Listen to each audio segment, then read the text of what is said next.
गोल्डी मसाले। नमस्कार, उत्तर प्रदेश की खबरों में आपका स्वागत है। मैं आशीष दीक्षित और आप देख रहे हैं के न्यूज इंडिया। वक्त हो चुका है खबरों का, उससे पहले रुक करते हैं हेडलाइंस की ओर। मुख्यमंत्री योगी आदित्यनाथ और रक्षा मंत्री राजनाथ सिंह का नोएडा दौरा, ड्रोन बनाने की तकनीक से होगा वाकिफ। लखनऊ बनेगा स्काउट गाइड का वैश्विक मंच, 23 से 30 नवंबर तक चलेगा समारोह, पीएम मोदी करेंगे शुभारंभ। ई खसरा पड़ताल के साथ होगी किसान रजिस्ट्री, लक्ष्य पूरा करने का आदेश, डीएम करेंगे निगरानी, कृषि विभाग देगा सहयोग। जाति प्रमाण पत्र बनाने में आ रही कठिनाइयों पर रिपोर्ट देगा उत्तर प्रदेश पिछड़ा वर्ग आयोग, जल्द शुरू होगी प्रक्रिया। एमबीबीएस में दाखिल किए लिए लगाए स्वतंत्र सेनानी आरक्षित के फर्जी सर्टिफिकेट। सितंबर से 150 पूजा स्पेशल ट्रेनों का होगा संचालन, यूपी और बिहार के लोगों को टेंशन होगी दूर। आप देख रहे हैं के न्यूज, खबरों का सारथी। खबर की ओर रुख करते हैं। सीएम योगी का नोएडा दौरा आज, रक्षा मंत्री राजनाथ सिंह भी आएंगे नोएडा, ड्रोन बनाने की तकनीक से होंगे वाकिफ। बड़ी जानकारी आपको बता रहे हैं, निजी कंपनी की नई यूनिट का करेंगे लोकार्पण। गौतम बुद्ध नगर में रक्षा उपकरण इकाई का लोकार्पण। आपको बता दें कि ड्रोन निर्माण इकाई का करेंगे लोकार्पण। रक्षा मंत्री राजनाथ सिंह, सीएम योगी आदित्यनाथ होंगे शामिल।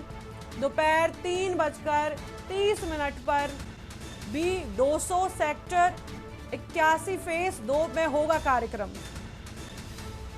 बड़ी जानकारी आपको बता रहे हैं।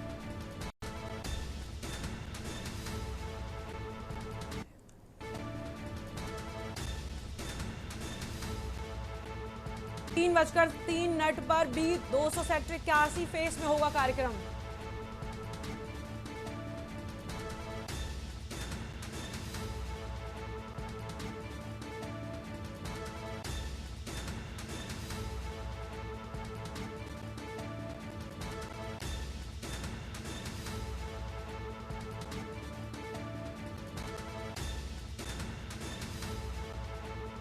बड़ी जानकारी आपको बता रहे हैं, गौतम बुद्ध नगर में रक्षा उपकरण इकाई का लोकार्पण। ड्रोन निर्माण इकाई का करेंगे लोकार्पण। बड़ी जानकारी आपको बता रहे हैं। रक्षा मंत्री राजनाथ सिंह, सीएम योगी आदित्यनाथ होंगे शामिल। अहम जानकारी आपको बता रहे हैं, दोपहर 3:30 पर भी 200 सेक्टर 81 फेस में होगा कार्यक्रम। सीएम योगी का नोएडा दौरा आज, बड़ी जानकारी आपको बता रहे हैं।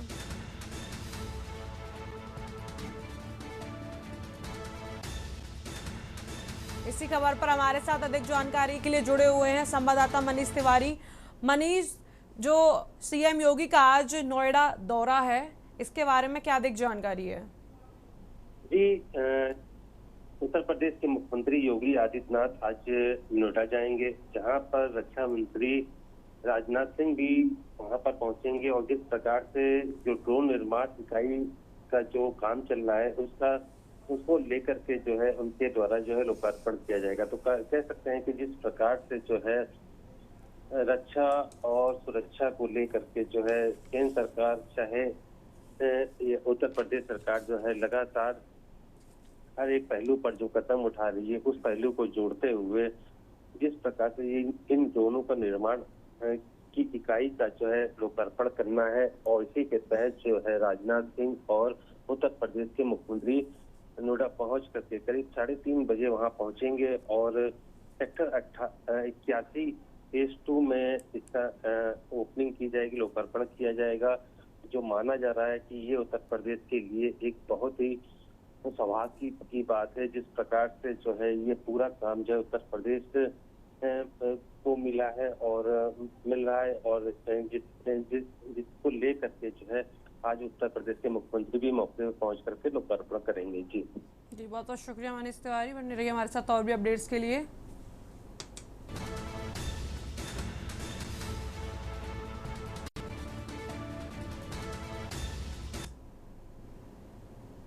लखनऊ से आपको बड़ी जानकारी बता रहे हैं, श्री राम नगरी में दीपोत्सव की तैयारियां तेज।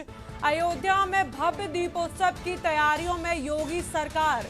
रिकॉर्ड बनाने को 32,000 वॉलेंटियर बिछाएंगे 28 लाख दीपक। बड़ी जानकारी आपको बता रहे हैं। आपको बता दें कि राम की पैड़ी पर 26.11 लाख दीप प्रज्वलित करने का लक्ष्य। एडीएम सिटी मुख्य व अन्य विभागों से 20 नोडल बनाए गए। सूचना विभाग साकेत महाविद्यालय से निकालेंगे 11 झांकियां। लेजर लाइट व ग्रीन आतिशबाजी से सजेगी 19 अक्टूबर की शाम। बड़ी जानकारी आपको बता रहे हैं।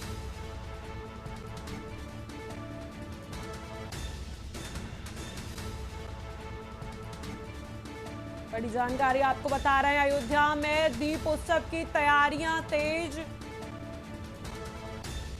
आपको बता दें कि राम नगरी अयोध्या में भव्य दीपोत्सव की तैयारियां तेज हो चुकी हैं। योगी सरकार फिर एक बार रिकॉर्ड बनाने को 32,000 वॉलेंटियर किए तैनात। 32,000 वॉलेंटियर बिछाएंगे 28 लाख दीप। बड़ी जानकारी आपको बता रहे हैं। राम की पैड़ी पर 28 लाख दीप बिछाने का नया टारगेट। बड़ी जानकारी आपको बता रहे हैं।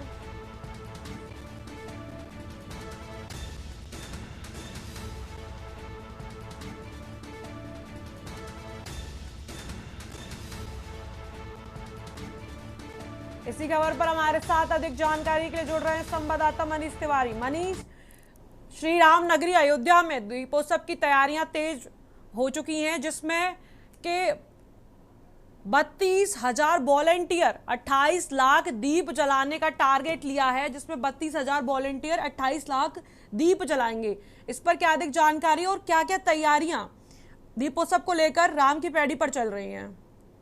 जी, हर साल जो है उत्तर प्रदेश सरकार के द्वारा अयोध्या के राम नगरी में भव्य दीपोत्सव की तैयारी की जाती है। इस बार भी एक नया रिकॉर्ड बनाने की तैयारी की जा रही है कि पिछली बार से भी ज्यादा जो है इस बार भी जो है दीप जलाए जाएं, जिससे कि एक नया रिकॉर्ड बने और जिसको लेकर के 32,000 वॉलंटियर जो है उनको लगाया गया है और 28 लाख दीप जलाए जाएंगे इस बार।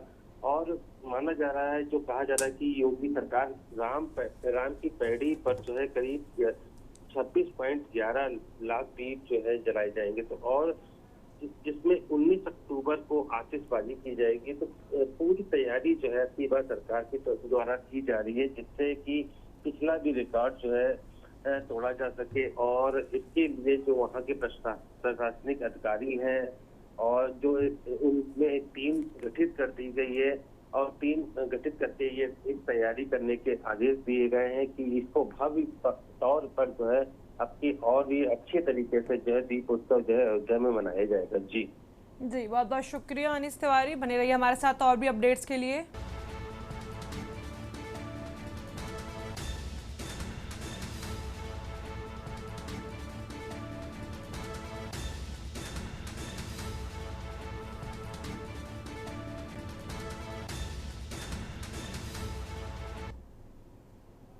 बड़ी जानकारी आपको बता रहे हैं। कानपुर में महिलाओं के राजनीतिक सशक्तिकरण के दिशा में एक अहम कदम उठाया गया। CSSP यानी centre for the study of society and politics ने पूरे देश में महिला राजनीतिक नेतृत्व परीक्षण कार्यक्रम का उद्घाटन उत्तर प्रदेश विधानसभा के अध्यक्ष सतीश महाना ने किया। कानपुर में आयोजित इस कार्यक्रम में सतीश महाना ने कहा कि संविधान के 106वें संशोधन के बाद संसद और विधानसभाओं में महिलाओं को 33% आरक्षण मिलेगा, लेकिन यह सुनिश्चित करना जरूरी है कि राजनीति केवल राजनीतिक परिवारों की महिलाओं के तक सीमित नहीं रह सकती। वहीं कार्यक्रम के दौरान CSSP निर्देशक डॉक्टर SK वर्मा ने 2 पुस्तकों का विमोचन भी किया। इसी दौरान CSSP ने एक और बड़ा ऐलान किया कि अब लड़कियों की शिक्षा के लिए श्रेय स्कॉलरशिप शुरू की जाएगी। इस स्कॉलरशिप के तहत बालिकाओं को प्राथमिक शिक्षा की ट्यूशन फीस का खर्चा उठाया जाएगा। ये छात्रवृत्ति डॉक्टर SK वर्मा और डॉक्टर रानी वर्मा की पौत्री श्रेया वर्मा की स्मृति में शुरू की गई है। वरिष्ठ अतिथि और केडीजीसी लखनऊ के प्राचार्य प्रोफेसर सारिका दुबे ने भी इस मौके पर विचार रखे। उन्होंने कहा कि यदि महिलाओं को सही प्रशिक्षण और समाज का सहयोग मिले तो वो राजनीति में शानदार प्रदर्शन कर सकती हैं।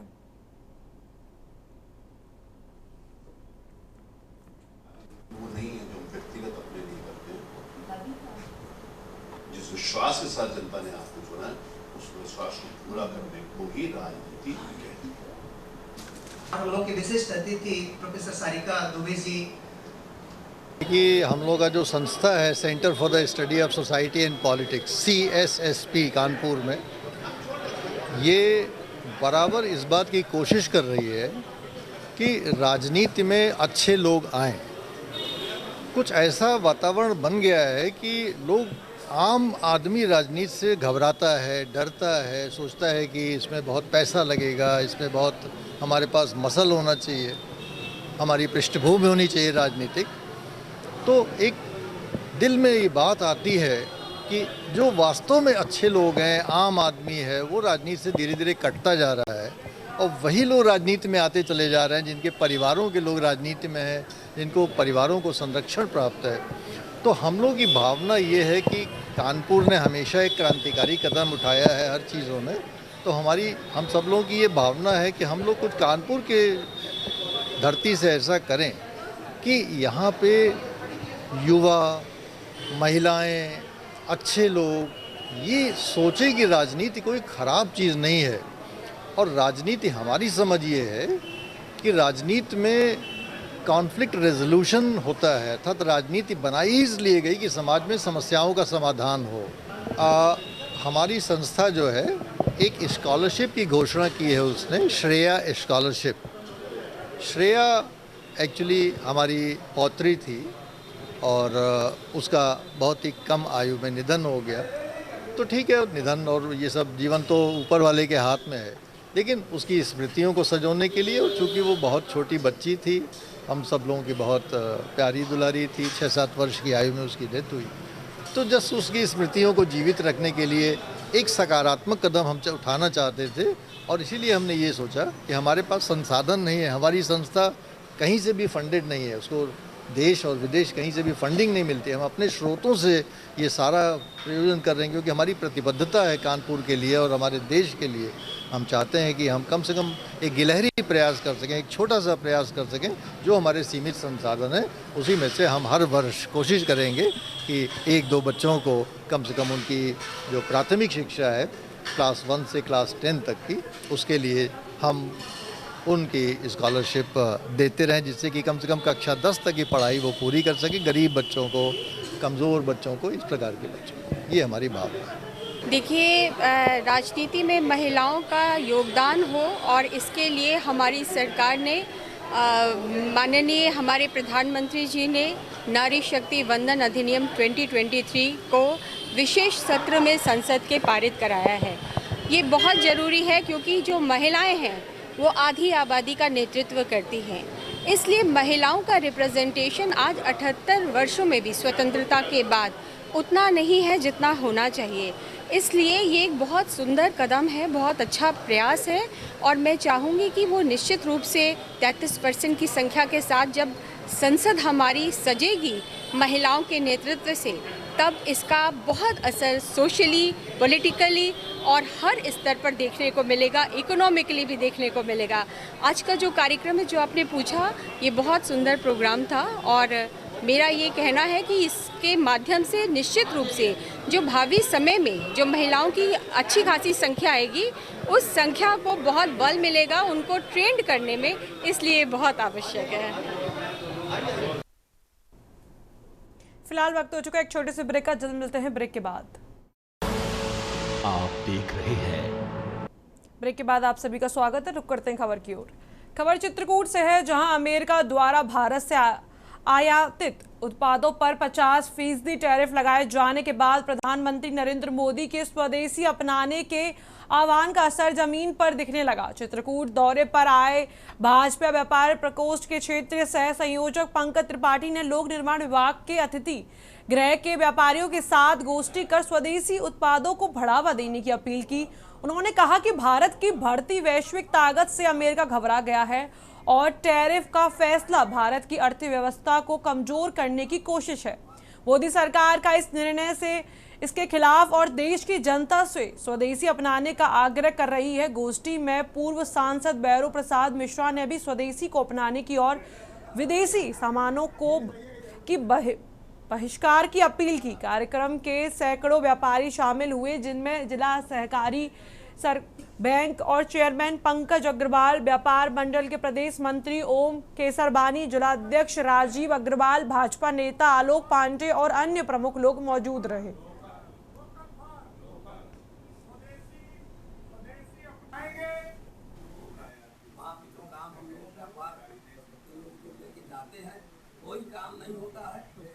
व्यापार प्रकोष्ठ पूरे उत्तर प्रदेश में स्वदेशी अभियान और एक राष्ट्र एक चुनाव के विषय में हम लोगों ने एक जागरूकता व्यापारियों के बीच से चलाने का कार्यक्रम हमारे प्रदेश संयोजक विनीत शारदा अग्रवाल जी ने उठाया है, जिसमें 6 क्षेत्रों में अलग अलग पूरे प्रदेशों में कार्यक्रम किए जा रहे हैं। पार्टी व्यापार प्रकोष्ठ की बैठक थी। मुख्य अतिथि के रूप में आदरणीय पंकज त्रिपाठी जी हमारे बीच में उपस्थित हैं और सभी व्यापारी बंधु जनपद के हर क्षेत्रों से यहाँ आए थे और जिनके बीच में आज यहाँ गोष्ठी हुई है। और विशेष तौर से कि हम सब लोग स्वदेशी अपनाएं, स्वदेशी बेचेंगे, स्वदेशी लोगों को पहनने के लिए, अपनाने के लिए हम लोग प्रेरित करने का काम करेंगे, ऐसा तय हुआ है। खबर की ओर रुख करते हैं। जौनपुर पुलिस में साइबर अपराध के खिलाफ बड़ी कार्रवाई करते हुए जामताड़ा गैंग के 3 शातिर अंतर्राष्ट्रीय ठगों को गिरफ्तार किया। पकड़े गए आरोपियों में बिहार और वाराणसी के युवक शामिल हैं, जो मिलकर साइबर ठगी के जरिए लाखों की कमाई कर रहे थे। ये गिरोह भोले भाले युवाओं को फंसाने के और पैसे कमाने का लालच देकर उनके आधार कार्ड मंगवाता था और फिर साइबर कैफे के जरिए पता बदलकर एक नए बैंक खाते व सिम कार्ड जारी करता था।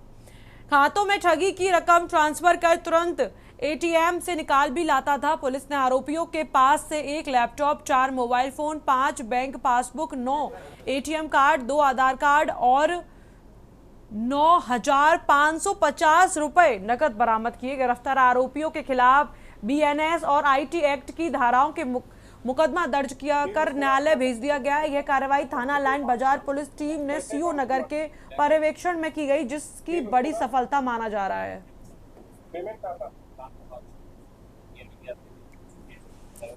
ये आज दिनांक 29/8/2025 थाना क्षेत्र लाइन बाजार दक्षिणा होटल के पास, सिटी स्टेशन के पास, हमें एक मुखबिर सूचना के बाद हमें एक जामताड़ा जैसा एक गैंग जो कि अंतर्राज्यीय है, जो कि बिहार, वाराणसी और जौनपुर में कार्य कर रहा था और साइबर ऑफेंस का एक बहुत बड़ा गैंग है, जो कि बहुत कॉम्प्लेक्स तरीके से साइबर फ्रॉड करता था, उसके बाद पैसे निकाल लेता था, जिससे पुलिस द्वारा जिस अकाउंट में पैसे गए हैं वहाँ तक पहुँचा भी नहीं जा सकता था। ऐसा इनका मोडस ऑपरेंडी और प्रोसीजर था।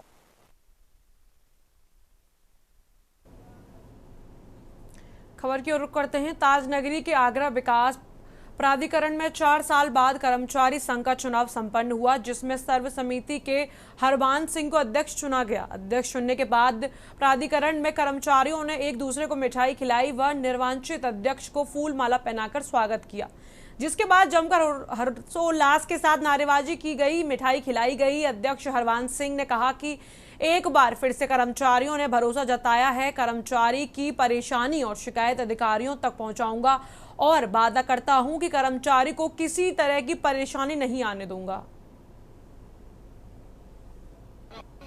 हरबान जी हमारे अभी उन्हें अध्यक्ष चुने गए, पूर्व में भी रहे, उनका कार्यकाल अच्छा रहा है, सभी कर्मचारियों से स्नेह के साथ कार्य करते हैं और जहां भी कभी दिक्कत आती है तुरंत हाजिर होते हैं और उनका व्यवहार अच्छा है और हम आशा करते हैं ये अच्छा कार्य करेंगे। हम इनके साथ हैं, सभी कर्मचारी साथ हैं। चुनाव था, कर्मचारी संघ की ओर से कर्मचारियों ने मुझे अध्यक्ष पद नियुक्त किया है और मैं अपने कर्मचारियों को जो समस्या होगी उच्च अधिकारियों के बीच में रखकर उनका निस्तारण कराऊंगा। कैसा महसूस कर रहे हैं अध्यक्ष को जीतने के बाद? ठीक है, वो कर्मचारियों का साथ था, फिर मेरा भी मन बना तो कर्मचारियों ने चुन के।